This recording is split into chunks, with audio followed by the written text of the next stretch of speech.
Да, се враќаме во студиото, како што кажавме, тука е универзитетскиот професор Гордан Калајџиев. Професоре, добро дојдовте во студио 10. Добро утро. Добар ден.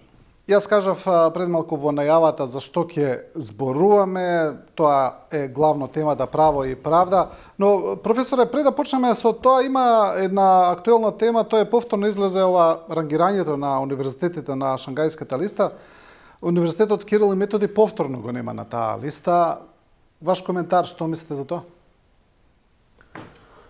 Па, мислам дека надежта што ја кажа министерката е води во погрешен правец, во смисла дека заострување на критериуми за публикување само по себе ќе донесе значајни резултати, дека ќе ја подобри таа положба.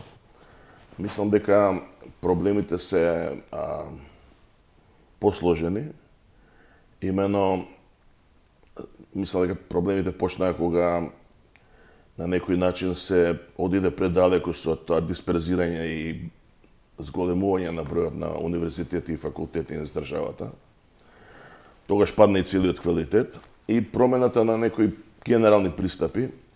Моментално за УКИМ веројатно е најголем проблем тоа што нема подмладок, што може да биде и една од главните причини зашто има помалку публикации, бидејќи најмногу публикуваат во списанија младите кадри, значи докторанти, доценти, вонредни професори, кои што напредуваат во кариерата, се позаинтересирани за публикување, но и по природа на нештата редовни вонредни професори веќе се свртени на условно речено покапитални дела, коментари, учебници, монографии. Од не знам точно кои причини во овие рангирања главна улога играат меѓународните публикации.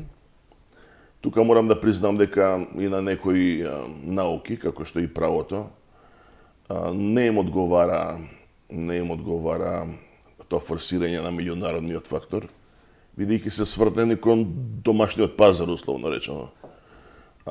Има поголем интерес за правни коментари и решавање на правни дилеми внатре во системот, отколку да ние даваме, не знам, каков придонес надвор према на генерален план глобално, што реално и не нешто да се очекува. Така што Да, особено во правото е специфично за различни системи, за различни уредувања и така што најголемата опасност мислам дека е тоа што наставниот кадар на универзитетот е сведен на главно веќе на редовни професори. Престанано кога да се запослуваат луѓето што од асистенти имаше некои слабости, но се покажа дека напуштањето на тој систем не ги донесе очекуваните резултати, со оглед на тоа што надежта дека ќе се префрли дел од нивната активност врз докторанти и слично не се покажа. И едноставно имаме фактичка ситуација, за која што малку се зборува, дека универзитетот старе и дека веројатно не само што нема да одиме напред на листите, туку за 10 години веројатно ќе нема на пола од факултетите кои да држи настава. И тоа мора сериозно да се направи нешто, инаку ако се продолжи со овој генерален пристап, Добро, не е само до законот, значи законот и тоа. Добро, но зошто се воопшто се појавил тој проблем? Зошто тој процес на создавање на нов наставен кадар не зател на некој начин? Каде е прекинат дланецот? Па две некои главни причини беа. Едното беше одлуката, независно од тие како ќе одат луѓето низ кариерата академска, одлуката да се шири универзитетот по мали места, со нови универзитети и факултети, се покажа проблематично. Дисперзирањето. Тие исто така немаат капацитет за научна дејност. Второ, паѓа критериумот и вкупниот критериум на студирање е паднат. Морам да признам дека денес кај нас завршуваат, моравме и ние да го спуштиме, например, на правниот факултет или другите класични факултети од УКИМ, да ги спуштиме критериумите, бидејќи во крајна линија добар дел од луѓето се рационални и кога ќе дојдат до ситуација потешко одат на полесно. Сакам да кажам, кога ќе дојдат до ситуација дека треба да запнат за да завршат, си наоѓаат полесни решенија на приватни факултети и слично, и останавме ние практично да моравме да го спуштиме критериумите, инаку ќе останавме без студенти ако ги задржаме критериумите што ги имаме пред 15-20 години. Да. Добро. Професоре, се враќаме на темата која најавивме. Тоа е функционирањето на правосудниот систем генерално, правото и правдата, нели, онака колоквијално кој се нарекуваат. Се одржа една панел конференција во Скопје на тема PR, правда, прогон или пропаганда. Тука, значи, имаше дебата каде што се дебатираше за врската помеѓу правдата, медиумите, јавната комуникација, можната злоупотреба на наративи. Еве, кои се генерално заклучоците од оваа панел дискусија? Па, не беше тоа сега некаква конференција во која што ние се сложивме за некакви заклучоци. Повеќе од говорниците на таа панел дискусија, ако не се лажам, бевме четворица, беа свртени кон различни аспекти. Имаше двајца, еден аналитичар, еден новинар, и јас, и не знам кој беше четвртиот, сега не се сеќавам, или може би тројца бевме. И јас останав повеќе на дисфункционалноста на правниот систем и на некои перверзни ситуации во кои што западнавме неслучајно. Подолго време укажав на притисокот што доаѓа од извршната власт. Тој прво беше насочен кон судиите, сега е насочен кон јавното обвинителство и не дека судството и обвинителството не заслужува критика, но тие, морам да признам, не се ништо полоши, веројатно се и подобри, од аспект на, не знам, состојбите во управата, полицијата, здравството. Ако влезете во суд и ако поминете на судскиот систем, нема да поминете ништо полошо отколку ако поминете на здравствениот систем, а бога ми еве го и школскиот. Сакам да кажам дека ние генерално си имаме проблеми во државата со нивото на професионалност, кадровска опременост, обученост и слично.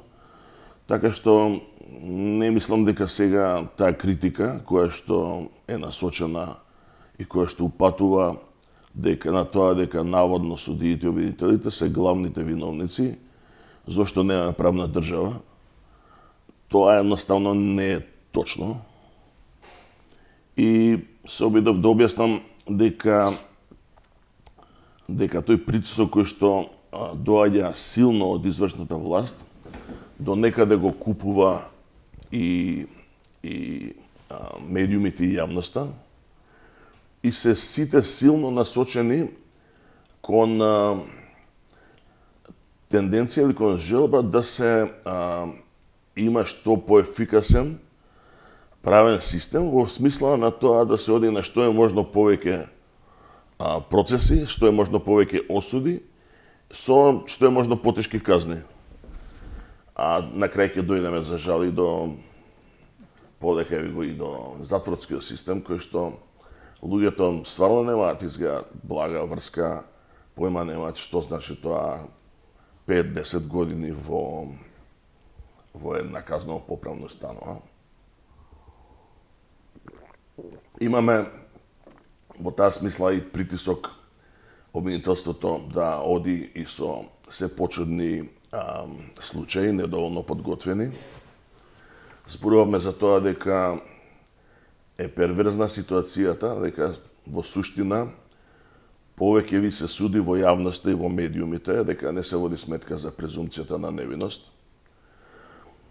На периоди се покажува некое разбирање, меѓутоа многу брзо се заборава и одново имаме тешки квалификации и за учесниците во системот и за обвинетите. И уствари во правната држава, главната идеја на правната држава е судовите уствари да не да помагаат во судата, туку судовите се тие што треба поединците да ги заштитат од неосновани прогони и у крајна линија недокажани прогони. Ние, значи, однапред, модерната цивилизација однапред се има определено во вредносен систем, дека почитува и нешто што се вика фер процедура, нешто што се вика човекови права, и дека ние имаме ограничување докаде и што може државата да направи во докажувањето, а по друга страна ниту да овозможи луѓето да се оцрнуваат низ медиуми и без вистински докази, тоа опоменувам дека се почесто не се случува, без вистински после голема кампања и добар дел од процесите ни се за жал се уште, да не речам политички монтирани, политички инспирирани, или барем тие што најмногу внимание носат во јавниот дискурс. И се успева да се дојде до тешки казни без да се внимава многу на тоа дали е навистина делото докажано. Се оди на често користење на некои проблематични конструкции, например перењето пари. Сега, едно време на луѓето им лепеа по правило покрај основното кривично дело, уште и злосторничко здружување. Сега го заборавија злосторничко здружување, што уствари два пати казнување за исто, бидејќи злосторничкото здружување се казнува за учество во криминалот на основното дело, кога се прави групно или организирано. Сега се почна да се користи на широко перењето пари и некои одредби кои што правото ги дозволува по исклучок да се применуваат по правило. Значи, го имавме и во случајот на Груевски на плацевите, го имаме ден денес во многу случаи, се казнува трошењето како перење, чувањето, например, кај случајот на Ѓоко Ристов, чувањето пари дома, по мене, не може да биде перење пари, бидејќи идејата на перење пари е казнување на пуштење во оптек на криминални пари. Второ, во тој случај исто не се води доволно сметка дека мора да се биде внимателен. Ја не знам колку е познато на јавноста, мислам дека ова е прв случај со судијата, каде што применуваме едно ново кривично дело на кое што инсистираше Моника Маковеј во времето кога му беше советник на Груевски. И јас се сеќам дека првично имаше голем отпор, тогаш и јас бев во групата што работеше на тие реформи.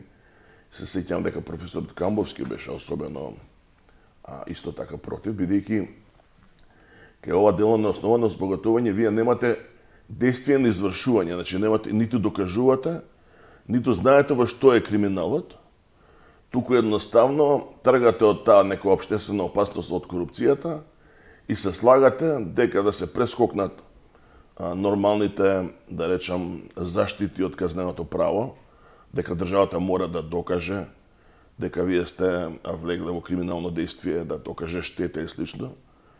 И единствено имањето на пари, кои што не можете вие да докажете, значи имаме и префрлање на товар на докажување, што значи негирање во принцип на презумпцијата на невиност, че гледате повеќе правни принципи се газат со цел да се биде поефикасен во кривичниот прогон. Да, добро, еве вака, бидејќи и ни беше идејата да поразговараме за конкретни случаи, еве некако природно го отворивме случајот со судијата Ѓоко Ристов, се извинувам, за публиката еве да навратиме, кај него се најдени 350.000 евра скриени во ѕид, потоа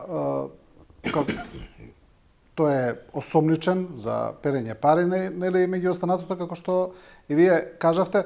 И сега еве според вас, кој би бил минимален доказен стандард што треба да биде исполнет за судот да заклучи дека парите се поврзани со обвинетиот?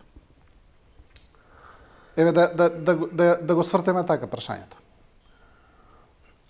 Јас зборував сега во овој првиот дел за невозможноста или претерувањето кога на едно вакво кривично дело, кај што не докажувате исто криминал, туку го предпоставувате. Значи, на предпоставка за криминал се предпоставува и перење во кое што исто така нема ни едно действие кон перење. Имаме премногу предпоставки. Што сега да каже? Значи, идејата е да му се даде ако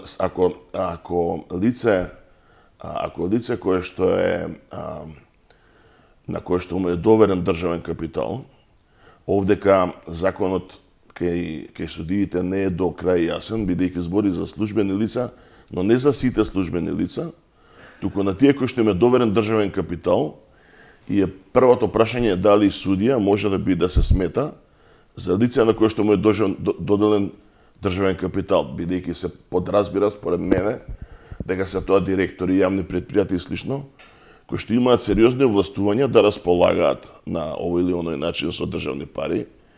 И според мене судијата не е во таа категорија, што у која смисла судијата располага со државни пари или ниту влага во јавни набавки, ниту има било какви овластувања во таа смисла.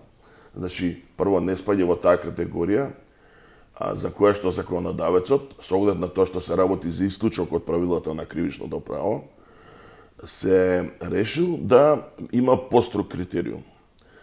Второ, со оглед на прескокнувањето на презумцијата на невиност, законот му дава право да може да се објасни. Ние прво не видовме дека обвинителството воопшто му е даде или каква е таа проценка. Морам да признам дека тука исто се прескокнува редот што го бара законодавството, бидејќи кај нас во оваа смисла е битно и антикорупцијското законодавство, кај што проценката во случај за сомнение за несразмерен имот и целата ситуација му е првенствено дадена на ДКСК, на Државна комисија за спречување на корупција. И таа му дава во една джентлменска процедура соодветен рок на лицето за кое што се сомнева дека има повеќе пари од што би се очекувало дека нормално да ги заработи од дадената позиција, без да влегува во ситуации притварање и слично, бидејќи да лицето за да ги собере, има еден условно речено джентлменски пристап. После се прави проценка која што обвинителството не само што прескокнало, туку не гледам дека направило и вештачење, бидејќи сега првиот чекор е да видиме колку од тие пари се над примањата на семејството на судијата. И требало да има јасно и во обвинението дека проценката е дека, например, од 300.000 и 350.000, 200.000 може да се смета, и тука ние немаме изградено, морам да признам, критериуми. Немаме препознатливи критериуми, бидејќи немаме претходни случаи, за да може кај луѓето да има, пазете, кривичното право има главна улога и да ги подучува другите. Значи, ние низ еден случај сега треба да имаме превентивна улога и другите да препознаат што значи тоа, кои пари се очекувани кај луѓето дека им се од легални приходи. Да, но еве, знаете што е сега тука прашањето? Доколку судијата докаже дека еден дел од парите се од легални приходи. За еден дел од парите, да речеме, не може да понуди таков доказ. Но од друга страна, сега јас не знам какви докази има обвинителството во случајов, но еве хипотетички, но од друга страна обвинителството нема никаков друг доказ за останатиот дел од парите да се прибавени на незаконски начин. Знате, ниту со мито, ниту како што велите вие со некакви тендери јавни набавки, ниту со перење. Едноставно не постои никаков друг доказ, само дека лицето не може да докаже од каде му се парите. Што во таков случај?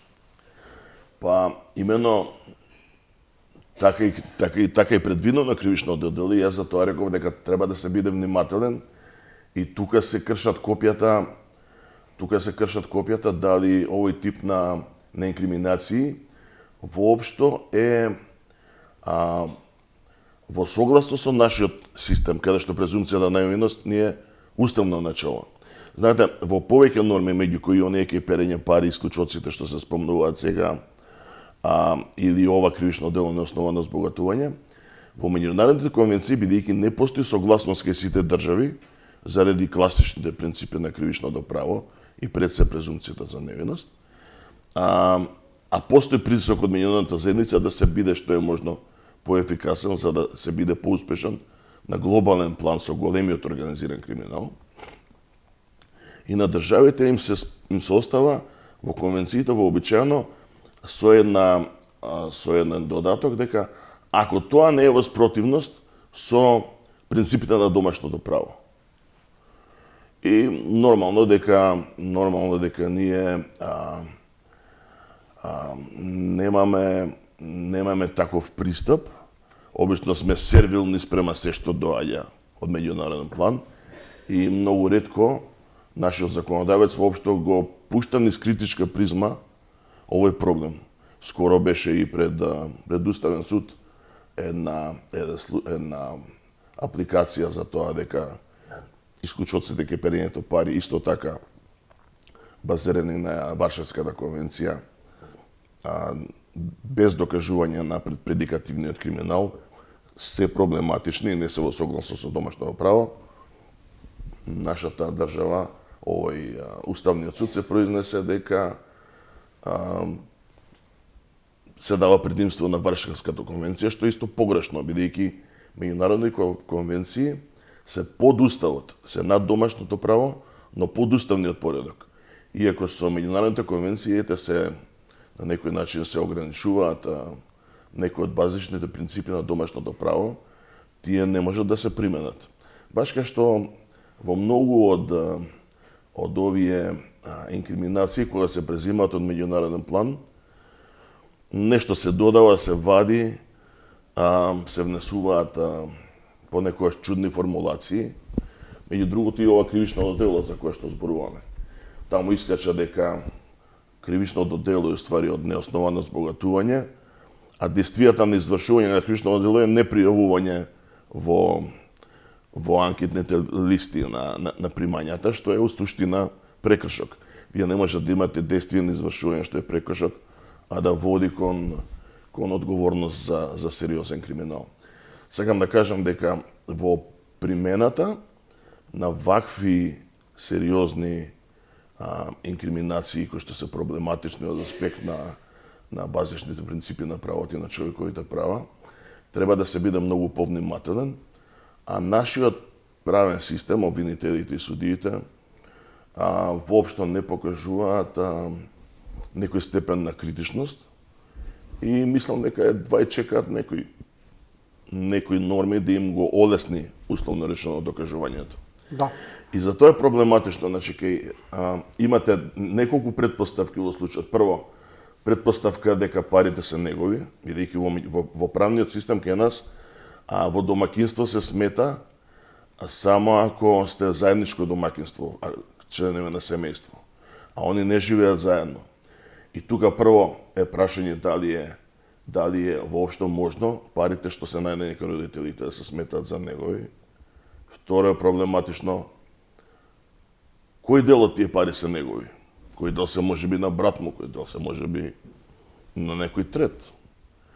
И сега имаме одма предпоставки дека целата сума е негова и дека за целата сума треба да одговара. Исто кој што се оди лекомислено и многу лесно, кај многу други кривични дела врзани со корупцијата и јавните набавки, дека целите износи на јавните набавки се штета во случајот. Да, како случајот што го зборуваме за сакав Мазут да се префилам на тој случај Мазут. Да, тамо веќе е разговарано за тоа каде што се вели дека штетата во случајот е 160 милиони евра, а всушност толку е јавната набавка. Може ли штетата да биде колку целата јавна набавка? Прв пат во случајот на Сеат Кочан се тргна од идејата дека целата сума ќе му се стави на товар, иако он извршил добар дел од работите и реалната штета е многу помала, затоа што наводно процедуралната грешка била во јавната набавка и се смета за целата јавна набавка дека е бесправна, што е навистина малку од аспект на штетата нереален пристап да го терате некој да враќа не знам цела сума. Слично беше после со Артен Груби, набавени се тие.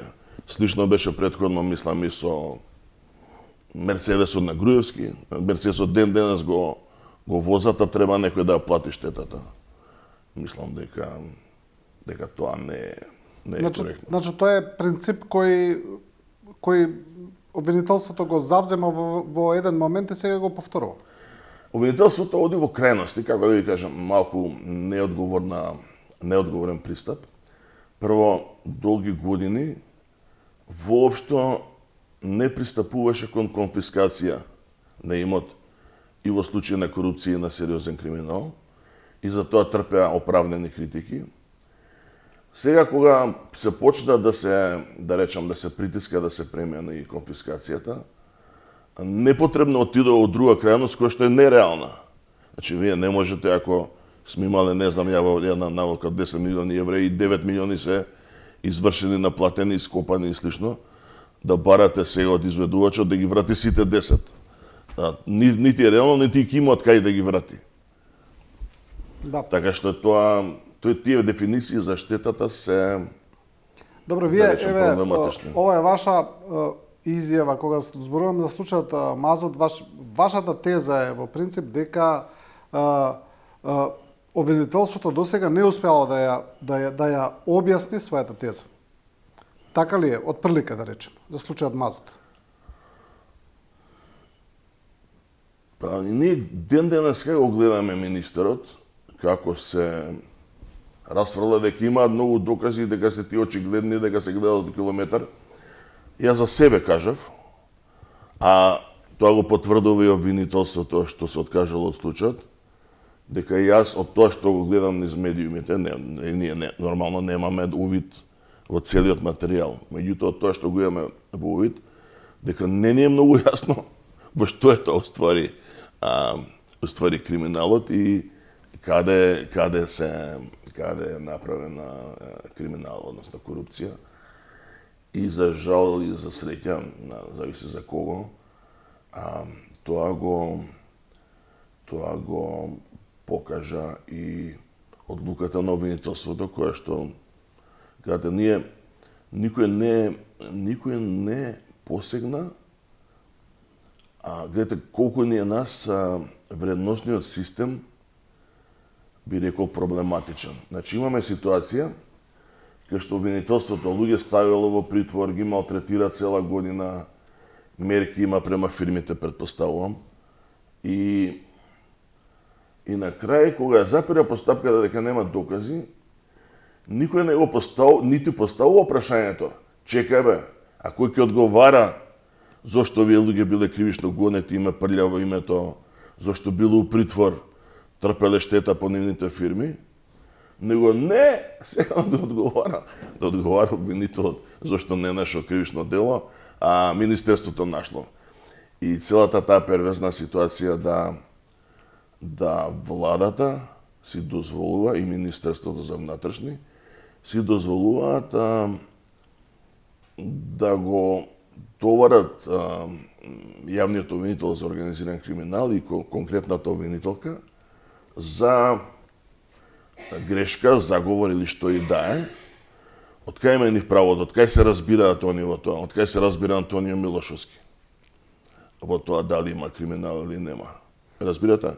Упорно се даваат тешки зборови и мислам дека е крајно време, ако сака државата или извршната власт, чија и да е, да помогне, мора да разбере дека првиот чекор што ќе го направи е да ги трне рацете од дневно-политичките влијанија, да не се конфронтира и да изјавува војна на судовите обвинителите, бидејќи тие се нивна алатка, а улогата на власта е да им создаде соодветни услови за работа, кадровски и други. Никој не прашува зошто не немаме се уште нова генерација на Академијата за суди и обвинители, а цела Македонија знае дека ВМРО од кога дојде на власт не ги бендиса кандидатите што беа во игра со започната процедура, оцениле дека се тие деца на комуњари, како што викаат, и ја сопира целата постапка на неопределено и ние ќе дојдеме без да го решава проблемот, барем некогаш знаете како, од некои причини ќе може ќе донесе на некоја одлука, но мора тоа да се направи, да се пресечи, да се оди понатаму. Ова што се прави, да се сопре обуката, во ситуација каде што вие имате секојдневно одлив на кадри, и така имате до сега голем број на празни позиции и очекувате резултати од овие институции, прва работа е да ги пополните. Втора да им помогнете со истражни центри, со едно, друго, трето, со соодветни услови за работа. И јас сум убеден дека тие не се ништо полоши од другите сегменти на системот, како што сега се обидува да им се пренесе целата одговорност. Мислам дека тоа е една вештачка ситуација, една неприродна ситуација која што мора да прекине. Значи, ден порано мора да прекине. Нека си брка работа владата со цени, со нафти, со струја, со што има работа. Не може нити премиерот, нити министрот за внатрешни да биде контрола на обвинителството. Не може бидејќи тоа уставот не го дозволува. Се знае кој е контрола на судството и обвинителството, тие си има системи на внатрешни инстанции и може би султан ако сте, султана може има. Добро, но професоре вака, сега ја слушнавме таа фамозна изјава на премиерот дека се слушнал со обвинителот Савески, дека биле шокирани и така натаму.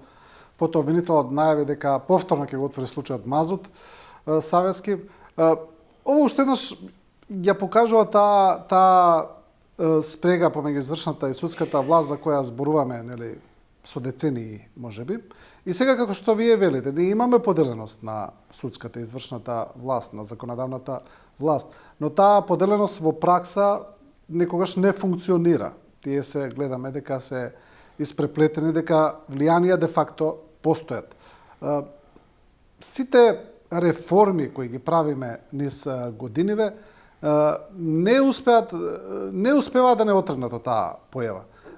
Постои ли некаква реформа според вас што би можело да речеме да го врати, да ја врати довербата во судството, да го врати дигнитетот во судството, судството навистина да стане независно, правосудството и обвинителството и судството, да станат навистина независни, мислам суштински независни, а не само декларативно на харти.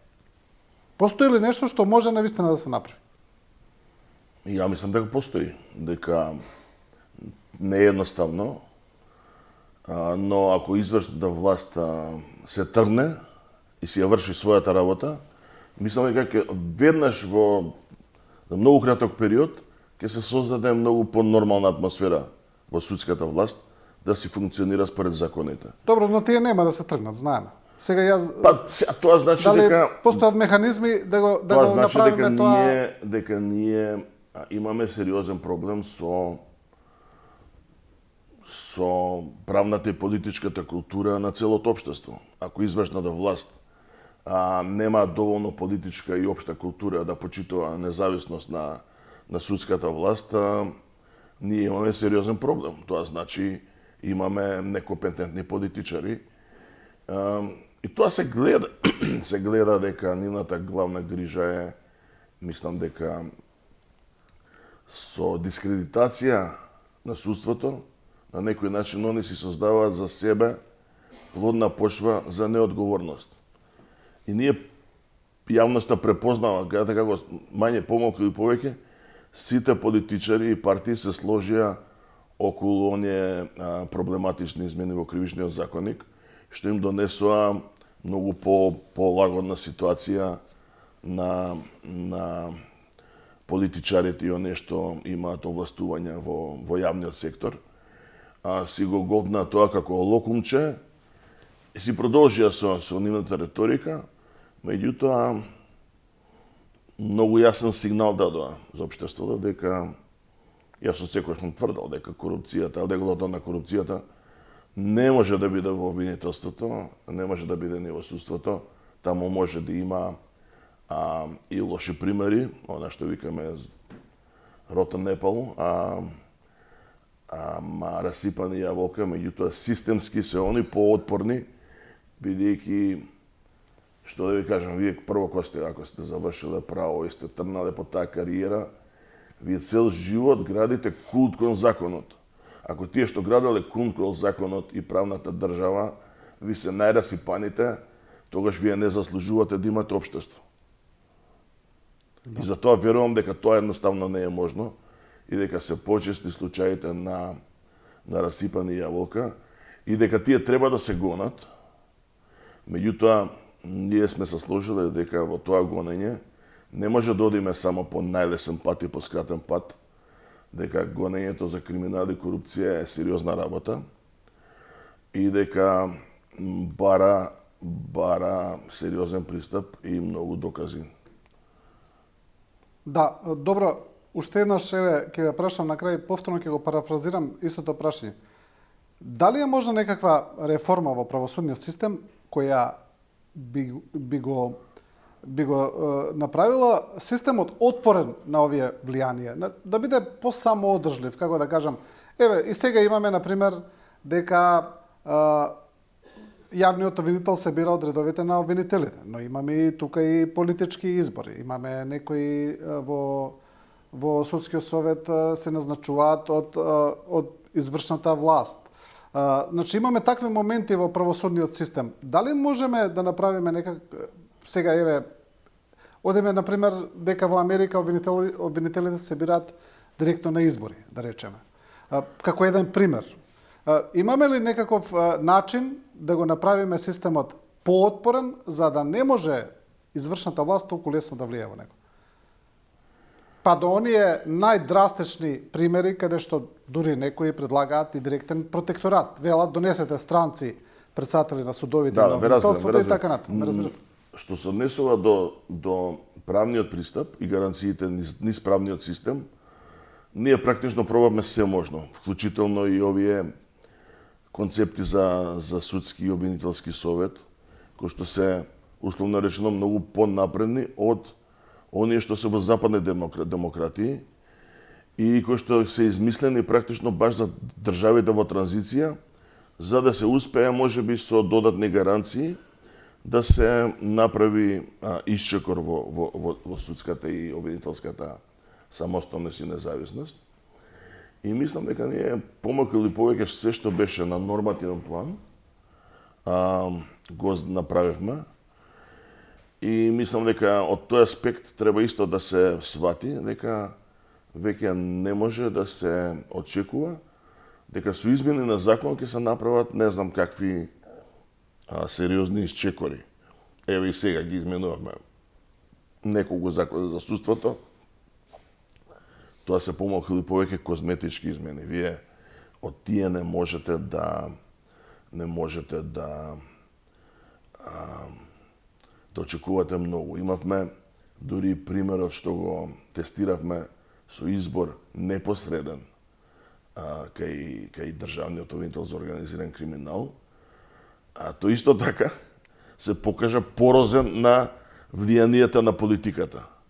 Значи, самите обвинители ги бира, кои што се веројатно најотпорни луѓе, некоја елита на отпорност од политиката, или така би требало да биде, тие успеа да изберат обвинител, како што им се кажа.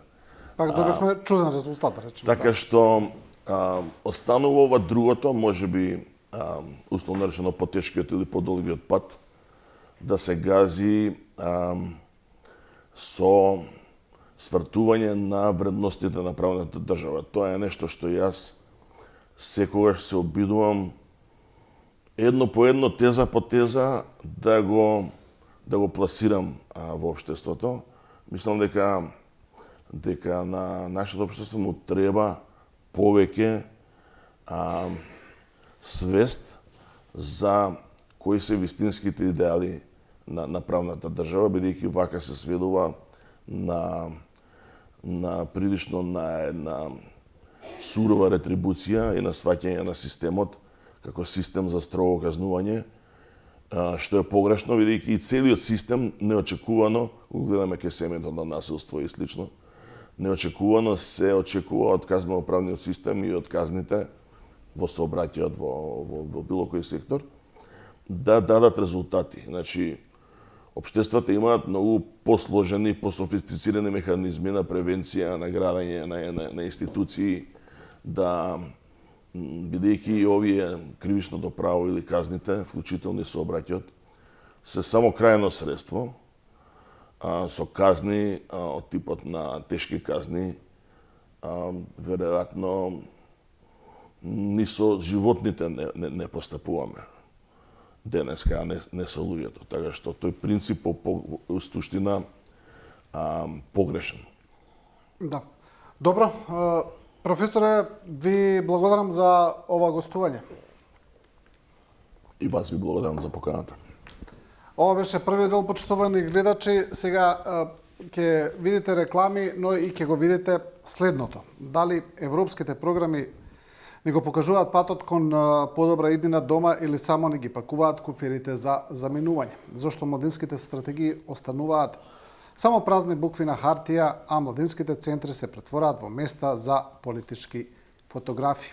Ова се интервјуата кои ги направи колегата Сунај Сабриовски, посветен на младинските политики. Одиме со реклами, а потоа ќе го видиме и интервјуто или интервјуата.